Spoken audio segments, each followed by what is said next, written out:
గురు బ్రహ్మ ప్రేక్షకులకు నమస్కారం అండి. ఈ వీడియోలో జ్యోతిష శాస్త్రం ప్రకారం సింహరాశి మఘా నక్షత్రంలో జన్మించిన అమ్మాయిలు ఏ నక్షత్రంలో జన్మించిన అబ్బాయిలను వివాహం చేసుకోవాలి, ఎవరిని అసలు వివాహం చేసుకోకూడదు అన్న అంశం పైన వివరిస్తానండి. వీరికి సరిపోయే బెస్ట్ మ్యాచ్ ఏంటి, వరస్ట్ మ్యాచ్ ఏంటి అని కూడా వివరిస్తానండి. శ్రీ దుర్గాదేవి జ్యోతిష్యాలయం. మీరు ఇప్పుడు వరకు ఎక్కడెక్కడో జ్యోతిష్యం చెప్పించుకుని నిరాశ చెంది ఉన్నారా? అయితే ఒక్కసారి ఈ గురువు గారికి ఫోన్ కాల్ చేసి చూడండి. ప్రేమ, పెళ్ళి, ఉద్యోగం, రాజకీయం, విదేశీ ప్రయాణం, ధనం నిలకడగా లేకపోవటం, భార్యాభర్తల మధ్య గొడవలు, ఆస్తి తగాదాలు, అప్పుల బాధలు, స్త్రీ పురుషుల ఎలాంటి గుప్త సమస్యలకైనా, ఎటువంటి సమస్యలకైనా ఒక్క రోజులోనే పరిష్కారం చూపుతారు. వీరు ఫోన్ నంబర్ 9542637206. ఇంట్రెస్ట్ ఉన్న వాళ్ళు ఎవరైనా ఏ టైంలోనైనా వీరికి కాల్ చేయవచ్చు. బెస్ట్ మ్యాచెస్ చెప్పుకునే ముందు సింహరాశి మఘా నక్షత్రంలో జన్మించిన అమ్మాయిలు ఎవరిని వివాహం చేసుకోకూడదో వివరిస్తానండి. ఈ మఘా నక్షత్ర జాతకులు మాత్రం కన్యా రాశిలో ఏ నక్షత్రంలో అబ్బాయి జన్మించినా సరే అస్సలు వివాహం చేసుకోవద్దండి. గొడవలు ఎక్కువగా అవుతాయి.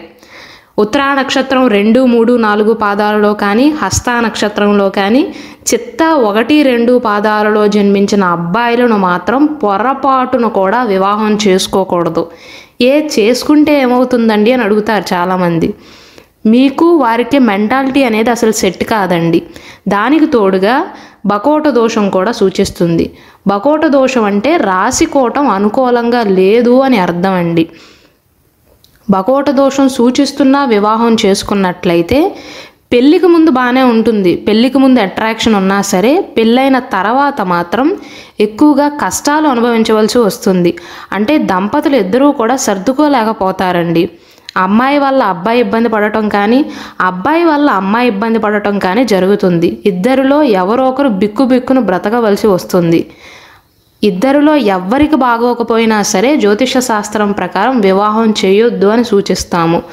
కాబట్టి సింహరాశి మఘా నక్షత్రంలో జన్మించిన అమ్మాయిలు మాత్రం కన్యా రాశిలో ఏ నక్షత్రంలో అబ్బాయి జన్మించినా సరే పొరపాటును కూడా వివాహం చేసుకోవద్దు. ఇంకా ఎవరిని చేసుకోకూడదంటే మకర రాశిలో జన్మించిన వారిని కూడా వివాహం చేసుకోకూడదండి. మకర రాశి ఉత్తరాషాఢ నక్షత్రం 2, 3, 4 పాదాలలో అబ్బాయి జన్మించిన, శ్రవణ నక్షత్రంలో జన్మించిన, ధనిష్ఠా నక్షత్రం 1, 2 పాదాలలో అబ్బాయి జన్మించినా సరే పొరపాటును కూడా అటువంటి వారిని వివాహం చేసుకోవద్దు. చేసుకుంటే వివాహమైన తర్వాత కష్టతరం అవుతుందండి. లవ్ మ్యారేజ్ అయినా సరే తర్వాత సర్దుకోలేకపోతారు. అమ్మాయి మీద అబ్బాయి డామినేట్ చేయటం కానీ, అబ్బాయి మీద అమ్మాయి డామినేట్ చేయడానికి ప్రయత్నించటం కానీ, దానివల్ల ఇద్దరి మధ్య గొడవలు అవటం కానీ, విడిపోవటం కానీ జరుగుతుందండి. కాబట్టి ఈ నక్షత్రాలలో జన్మించిన అబ్బాయిలను మాత్రం పొరపాటును కూడా వివాహం చేసుకోవద్దు. తర్వాత రేవతి నక్షత్రంలో జన్మించిన అబ్బాయిని కూడా మీరు వివాహం చేసుకోకూడదండి. దాని వెనక ఉన్న కారణం ఏంటంటే మీ ఇద్దరూ ఒకే నాడిలో జన్మించారు కాబట్టి ఏకనాడి దోషం అనేది సూచిస్తుంది. ఏకనాడి దోషం ఎవరికైతే ఉంటుందో, ఏ దంపతులకైతే ఉంటుందో సంతానానికి సంబంధించిన సమస్యలు వస్తాయండి.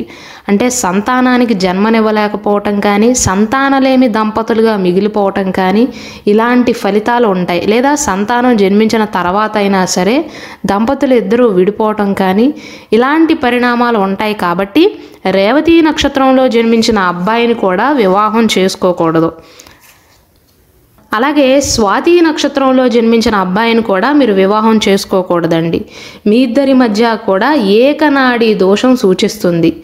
మొత్తం మీద చూసుకున్నట్లయితే సింహరాశి మఘా నక్షత్రంలో జన్మించిన అమ్మాయిలు ఎవరిని వివాహం చేసుకోకూడదంటే వరస్ట్ మ్యాచెస్ ఏవంటే ఉత్తరా నక్షత్రంలోని 2, 3, 4 పాదాలు, హస్తా నక్షత్రం, చిత్తా నక్షత్రంలోని మొదటి 2 పాదాలు, స్వాతి నక్షత్రంలోని అన్ని పాదాలు, ఉత్తరాషాఢ నక్షత్రంలోని 2, 3, 4 పాదాలు, శ్రవణ నక్షత్రం, ధనిష్ఠా నక్షత్రంలోని మొదటి 2 పాదాలు, రేవతి నక్షత్రం. ఈ నక్షత్రాలలో జన్మించిన వారిని మాత్రం పొరపాటును కూడా వివాహం చేసుకోవద్దు. వివాహం చేసుకుంటే పెళ్ళైన తర్వాత నరకమేనండి. అయితే చాలామందికి వచ్చే డౌట్ ఏంటంటే నేను మగా నక్షత్రంలో జన్మించాను కదండి, మగా నక్షత్రంలో జన్మించిన అబ్బాయినే పెళ్లి చేసుకోవచ్చా అని అడుగుతూ ఉంటారు. చేసుకోవచ్చండి. మీ నక్షత్ర జాతకులు మాత్రం అదే నక్షత్రంలో జన్మించిన వారిని వివాహం చేసుకోవచ్చు. కానీ దానికి కూడా ఒక కండిషన్ ఉందండి. ఇద్దరిది ఒకే పాదం అవ్వకూడదు. ఒకవేళ మీరు మొదటి పాదంలో జన్మిస్తే అబ్బాయిది మొదటి పాదం అవ్వకూడదు, రెండవ పాదంలో జన్మిస్తే అబ్బాయిది రెండో పాదం అవ్వకూడదు. ఇంకొక కండిషన్ ఏంటంటే అబ్బాయి చరణం అనేది మీకంటే ముందు ఉండాలి, అంటే పాదం మీకంటే ముందు ఉండాలి. అమ్మాయి మూడవ పాదంలో జన్మించింది అనుకోండి, అబ్బాయి ఒకటో పాదంలో కానీ రెండవ పాదంలో కానీ జన్మించి ఉండాలి. ఒకవేళ అమ్మాయి నాలుగో పాదంలో జన్మిస్తే అబ్బాయి ఒకటో పాదంలో కానీ రెండవ పాదంలో కానీ మూడవ పాదంలో కానీ జన్మించి ఉండాలి. మీకంటే ముందు ఉండాలి అబ్బాయి, అంతే తప్ప అమ్మాయి ముందుండి అబ్బాయి వెనక ఉండకూడదు.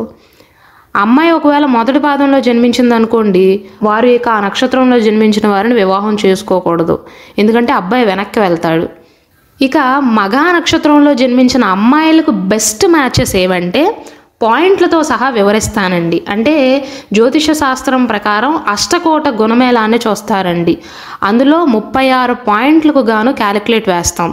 36కి 18 పాయింట్లు లేదా 18 పాయింట్ల కంటే ఎక్కువ వచ్చినాయి అనుకోండి, వివాహానికి అనుకూలం. 18 పాయింట్ల కంటే తక్కువ వస్తే వివాహానికి పనికిరారు, అంటే ఆ జంటకు వివాహం చేయకూడదు. ఎంత ఎక్కువ పాయింట్లు వస్తే అంత మంచిదండి. ఇక అసలు విషయానికి వస్తే మీకు బెస్ట్ మ్యాచ్ ఏదంటే ఆశ్లేష నక్షత్రంలో జన్మించిన అబ్బాయి, అలాగే జ్యేష్ఠ నక్షత్రంలో జన్మించిన అబ్బాయి, వీరిద్దరూ బెస్ట్ మ్యాచెస్గా చెప్పవచ్చు సింహరాశి మగా నక్షత్రంలో జన్మించిన అమ్మాయిలకు. ఎందుకంటే మీకు వారికి 89% అనుకూలత సూచిస్తుంది. అష్టకోట గుణమేళన ప్రకారం 32 పాయింట్లు వస్తున్నాయండి 36కి, అంటే చాలా మంచి మ్యాచ్గా చెప్పవచ్చు. ఆదర్శ దంపతులుగా ఉంటారు. కాబట్టి సింహరాశి మగా నక్షత్రంలో జన్మించిన అమ్మాయికి బెస్ట్ మ్యాచెస్ ఆశ్లేష నక్షత్రంలో జన్మించిన అబ్బాయి, జ్యేష్ఠ నక్షత్రంలో జన్మించిన అబ్బాయి, వీరిద్దరూ ఫస్ట్ బెస్ట్ మ్యాచ్గా చెప్పవచ్చు. రెండవ బెస్ట్ మ్యాచ్ ఏదంటే మీకు మూలా నక్షత్రంలో జన్మించిన అబ్బాయి అండి. మూలా నక్షత్రంలో జన్మించిన అబ్బాయికి మీకు 86% అనుకూలంగా ఉంది, అంటే 31 పాయింట్లు వస్తున్నాయి. సెకండ్ బెస్ట్ మ్యాచ్ ధనస్సు రాశి మూలా నక్షత్రంలో జన్మించిన అబ్బాయిగా చెప్పవచ్చు.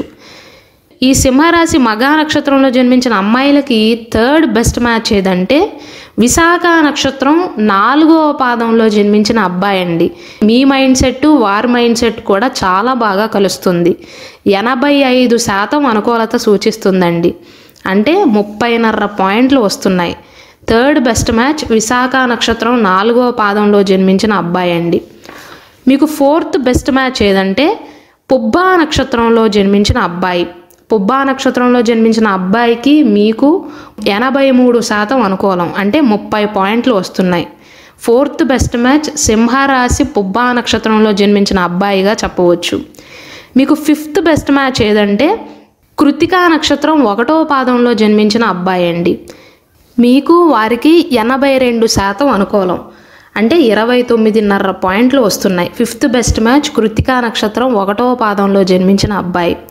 సిక్స్త్ బెస్ట్ మ్యాచెస్ ఏవంటే అశ్విని భరణి నక్షత్రంలో జన్మించిన అబ్బాయిలు. మీకు వారికి కూడా పొంతన బాగా కుదురుతుంది. 75% అనుకూలంగా చెప్పవచ్చండి, అంటే అష్టకోట గుణమేళన ప్రకారం 27 పాయింట్లు వస్తున్నాయి మీకు వారికి. Sixth best matches Ashwini Bharani నక్షత్రంలో జన్మించిన అబ్బాయిలు. సెవెంత్ బెస్ట్ మ్యాచెస్ ఏవంటే పుష్యమి నక్షత్రం అండి.